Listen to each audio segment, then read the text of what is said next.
los toma. Y el contacto, como les dije, con enfermedades infecciosas. Es por esto que cuando vayamos a explorar un paciente que nos consulte o nosotros encontremos un síndrome adenomegálico, no digamos, no, esto es lo mismo, todo es un ganglio, no, porque a veces no todo es lo que parece, no todo es lo que parece. Quise dejar esta lámina porque aquí esto es un par de zapatos, pero no son unos zapatos normales.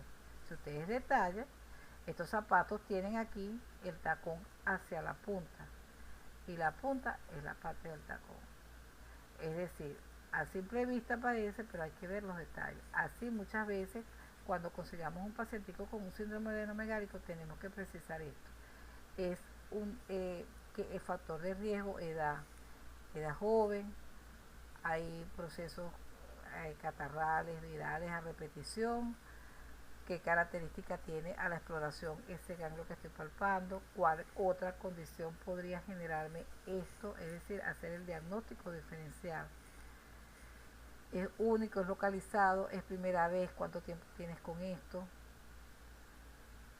si hay alguna estructura cercana que drene al área ganglionar que está afectada, que me condiciona esa adenopatía, como en el caso del cáncer de mama, que muchas veces en la etapa inicial no duele, la mujer se queda callada porque no quiere incomodar, y resulta que cuando consulta porque duele, ya es porque posiblemente haya metástasis ósea que sean las que me estén condicionando el dolor, o esté sobreinfectada la metástasis ganglionar y me están condicionando el dolor.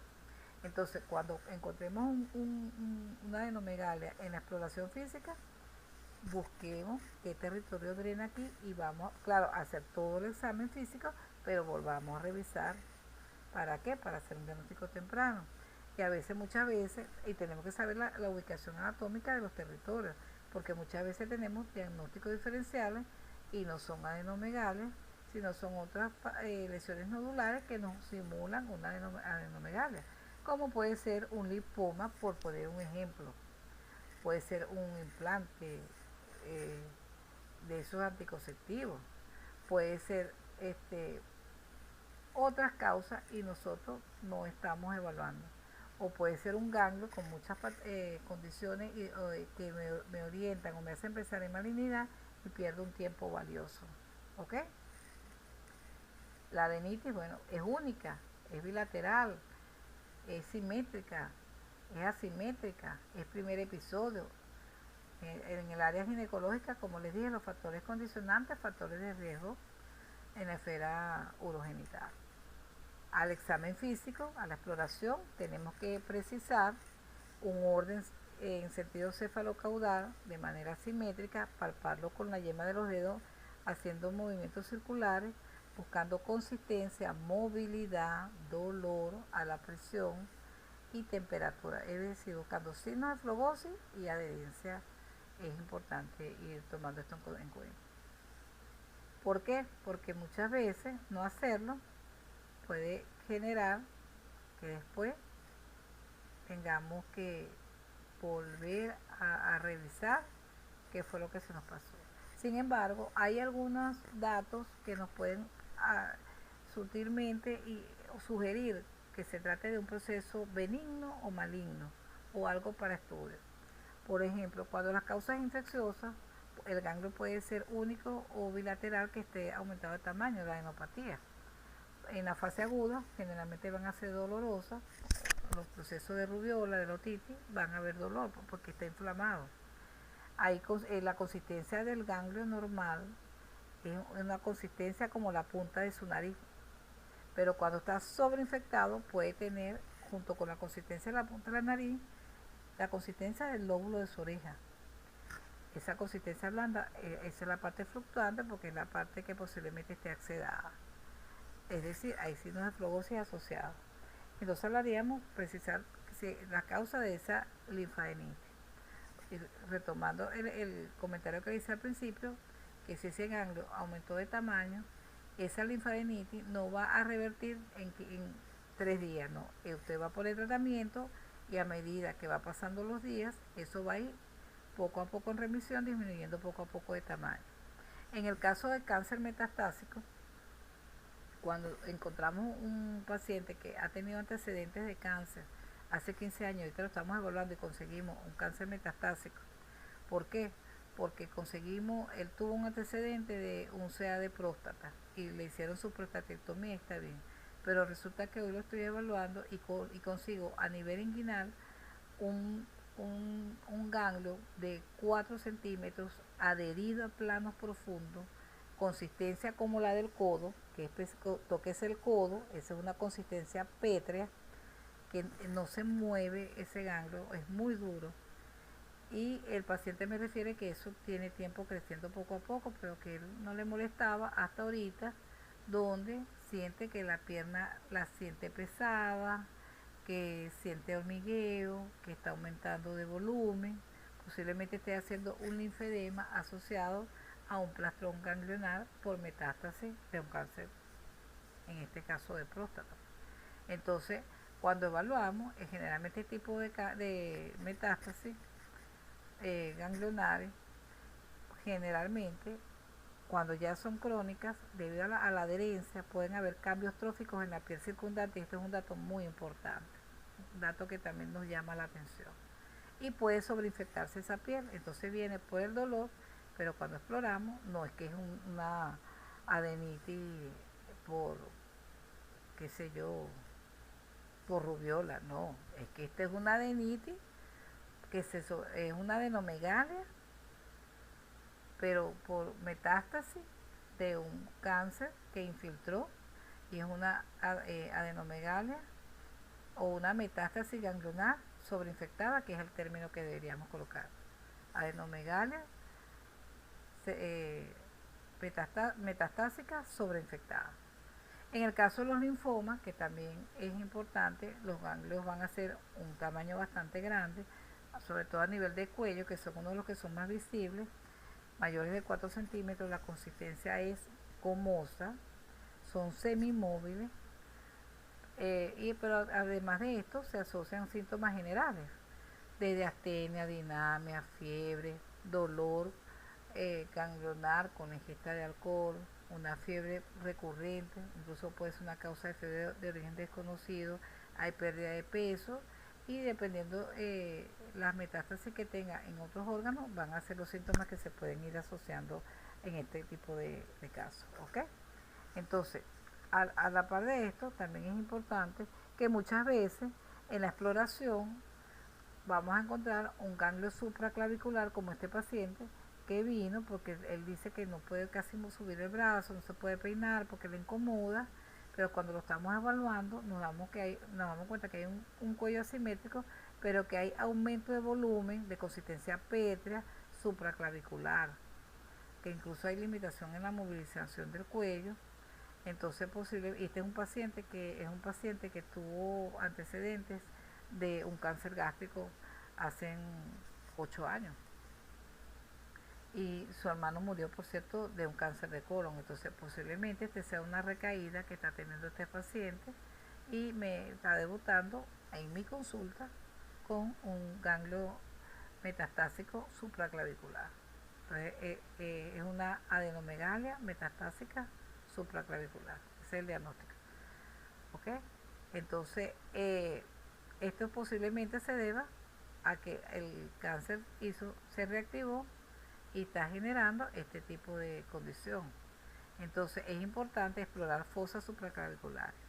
Metástasis supraclaviculares del lado derecho van a estar asociadas a lesiones oncológicas o neoplásicas malignas, torácicas, sobre todo de pulmón, y del lado izquierdo están asociadas a patologías abdominales. En cuanto a la evaluación en el examen físico, precisar entonces las características que ya sabemos: tamaño, consistencia, movilidad y síntomas asociados. Entonces, si hay lesiones de cutánea, podríamos conseguir celulitis asociada, entonces eso me justificaría algún tipo de adenitis o adenomegalia epitrocleares. Los ganglios epitrocleares normalmente deben medir generalmente no son palpables, pero cuando son palpables, lo ideal es menos de 0.5 centímetros. vamos a tener también unos tipos de ganglios que no son muy comunes. Por lo menos este ganglio lo quiero comentar porque es algo que aprendí pues el año pasado. El ganglio de la hermana María de José es un ganglio que se ubica a nivel de la cicatriz umbilical. Este es un paciente que consultó por dolor umbilical asociado a una lesión ulcerativa, infiltrativa, lo evalúa cirugía, toma biopsia y se concluye que es un ganglio María de San José asociado a un tumor abdominal. Paciente que por supuesto tristemente falleció, pero me llamó la atención, pues no es muy común verlo, de verdad que no. Generalmente no es algo que veamos todos los días. Eh, Gracias a Dios también. Pero podemos ver que a veces el examen físico me corrobora algunos datos que yo tengo que estar clara qué es lo que voy a buscar y dónde lo voy a buscar y cuál podría ser otro diagnóstico diferencial que yo pueda conseguir.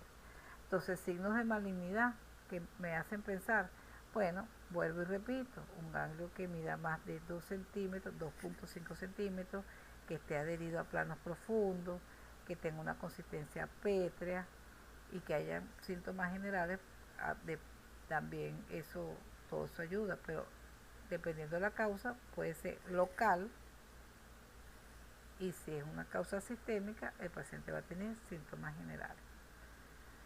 Es por esto que cuando nos toque evaluar una adenopatía, tenemos que precisar primero si se trata de una adenopatía localizada o generalizada para no irnos de bruces. Aquí esta niña consulta por este ganglio, esta pelotica que ella dice, pero no, dijimos no es localizada. Y resulta que cuando vino el doctor y la interroga, mire todos los otros síntomas que la muchachita refirió.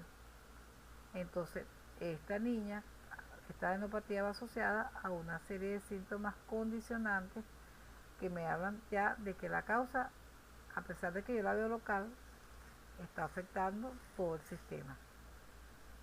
Aquí tendríamos que averiguar si es una causa aguda o crónica también, ¿verdad? Pero en el caso de una neuropatía localizada, entonces precisar la región y si ubico un foco infeccioso, colocar antibióticos y mantener control. En máximo de 8 a 12 semanas debe haber remisión. Perdón.